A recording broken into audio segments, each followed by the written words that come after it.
ఆ బొమ్మలకు ప్రపంచవ్యాప్తంగా గుర్తింపుంది. వాటి వల్లనే ఆ ప్రాంతానికి గుర్తింపొచ్చింది. చేతివృత్తి కళాకారుల సృజనాత్మకత ఆ బొమ్మల్లో కనిపిస్తుంది. స్థానికంగా కొండల్లో దొరికే తెల్లపోక చెక్కతో తయారు చేస్తారు. ఇది కొండపల్లి కళాకారులకు మాత్రమే సాధ్యమైన పనితనపు కళగా చెప్పొచ్చు. ఆ బొమ్మల గురించి తెలుసుకోవాలంటే ఈ స్టోరీ చూడాల్సింది. ప్రపంచవ్యాప్తంగా ప్రఖ్యాతిగాంచిన కొండపల్లి బొమ్మలకు పుట్టునిల్లైన ఈ కొండపల్లి గ్రామం విజయవాడ నగరానికి 16.5 కిలోమీటర్ల దూరంలో ఉంటుంది. తెలుగువారి సృజనాత్మకతకు గీటురాళ్లుగా నిలిచిన కొండపల్లి బొమ్మలు ముచ్చటైన మోముతో ముద్దులొలుకుతూ మనల్ని కట్టిపడేస్తాయి. చెక్కతో వివిధ రూపాల్లో అత్యద్భుతంగా అందంగా తయారయ్యే ఈ బొమ్మలు దేశ విదేశాల్లో ఎందరినో ఆకట్టుకుంటున్నాయి. కొండపల్లి ప్రకృతి సిద్ధంగా ఎలాంటి నమూనాలు అచ్చులు లేకుండా కేవలం కొన్ని రకాల పనిముట్లు మాత్రమే ఉపయోగించి చేతితో తయారు చేయటమే ఈ కొండపల్లి బొమ్మల ప్రత్యేకత.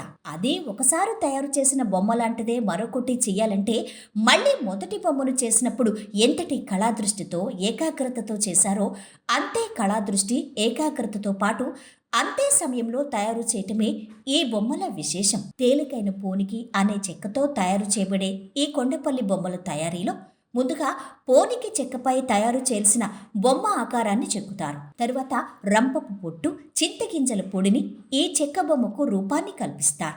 ఈ బొమ్మకు ప్రత్యేకంగా వేరే అతకవలసిన భాగాలు మార్పులు చేస్తారు. దీనికి సున్నం పూసి ఆరపెట్టి లక్కపూతతో అందమైన రంగులతో బొమ్మను ఆకర్షణీయంగా చేస్తారు. కొండపల్లి గ్రామస్తులకు మాత్రమే సాధ్యమైన గొప్ప పనివాడితనంగా చెప్పొచ్చు. చక్రం తిప్పుతూ కత్తితో మెత్తని చెక్కని మలుస్తూ కావలసిన రూపాన్ని తీసుకొస్తారు. వీటిని లక్కపూతతో కావలసిన ఆకారాన్నిచ్చి పూర్తి చేసి గింజలు, ఆకులు, చెట్టు, వేళ్ళు, పెరడు, బంకలతో మనోహరమైన రంగులు తయారు చేసుకుని వాటిని పులిమి పిల్లలకు పెద్దలకు కళ్లకు ఇంపుగా ఆనందాన్ని కలిగించేటట్లు చేస్తారు. కొండపల్లి బొమ్మలను వివిధ రూపాల్లో తయారు చేస్తారు. కొండపల్లి బొమ్మల్లో ఏనుగంబారి, మావటివాడు, నృత్యం చేసే అమ్మాయి బొమ్మలు, పల్లెపడుచులు లాంటి బొమ్మలు విపరీతంగా ఆకర్షిస్తాయి. అత్యంత ప్రాచుర్యం పొందిన బొమ్మల్లో ఒంటెత్తు బండి, గీతోపదేశం, పెళ్లికూతురు పెళ్లికొడుకులను మోస్తూ వెళ్తున్న పల్లకి బొమ్మలకు మంచి ఆదరణ ఉంది. ఈ తరహా బొమ్మలు మాత్రమే కాక అన్ని రకాల జంతువులు, పక్షుల బొమ్మలు సైతం కొండపల్లి కళాకారుల చేతుల్లో ప్రాణం పోసుకున్నాయి. దేనికదే వైవిధ్యంగా చూపరులను ఇట్టే ఆకర్షించే ఈ కొండపల్లి బొమ్మలు విదేశీయుల గృహాల్లో సైతం కొలువు తీరటం గమనార్హం. కొండపల్లి కొయ్య బొమ్మలకు సరైన ఆదరణ లేకపోవటం వల్ల దేశీయంగా మిగిలిపోయాయే గాని ఇవి అంతర్జాతీయ స్థాయికి ఏమాత్రం తీసిపోని బొమ్మలంటే అతిశయోక్తి కాదు. ఒకప్పుడు సంక్రాంతి, దసరా లాంటి పండుగ సందర్భాల్లో ప్రజలు కొత్త బట్టలతో పాటు కొత్త బొమ్మలను కొనడం ఆనవాయితీగా ఉండేది. కాలం మారే కొద్దీ ఆధునిక కాలం కావటంతో బొమ్మల కొలువు అటకెక్కింది. కొండపల్లి బొమ్మల తయారీలో గతంలో 400 కుటుంబాల వరకు వృత్తిలో నిమగ్నమై ఉండేవారు.